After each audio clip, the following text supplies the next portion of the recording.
Hello and welcome back.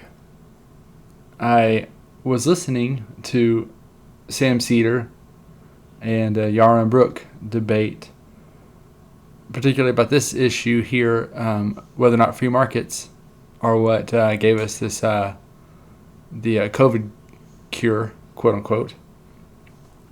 And with my cards on the table, just so you know, I'm an anarchist. I think that both of these guys are assholes. But I want to show you what's clearly obvious here in the duplicity of Sam Seder's leftism. So, without further ado, I'm going to go ahead and play this and let you listen, and then I'll explain why this is so duplicitous. The case that the internet was funded by government. I encourage people to look at the critiques of the entrepreneurial state and look at exactly what was funded, what was not funded, and what would have happened if free market, if those elements of that are still free in our markets hadn't stepped in and turned the internet into what we know of it today. I don't believe that's true of COVID either. The fact is that the only reason we have a vaccine today is the two companies were set up completely in the marketplace, not funded by government. Moderna and BioNTech in Germany, set up trying to do mRNA, trying to create mRNA technologies for all kinds of, and they were ready.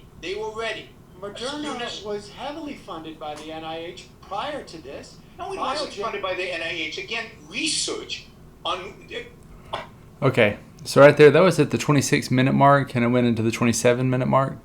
Around 27:15 is whenever Sam finishes his statement. 27:15, excuse me.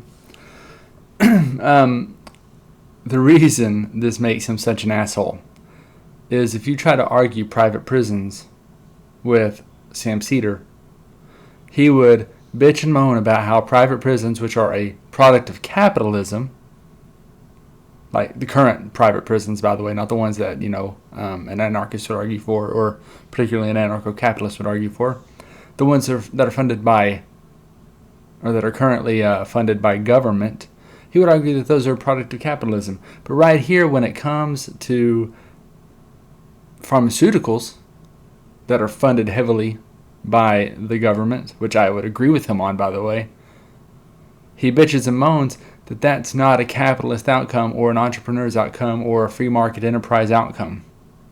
I agree he's right here. But the duplicity is that he's an asshole when it comes to private prisons because he does not believe and he would not hold the position that private prisons, as they are currently, are actually not a free market outcome. Instead, they are a government outcome, which is, just another reason why the anarcho-capitalists particularly are correct. Have I made my point clear? On which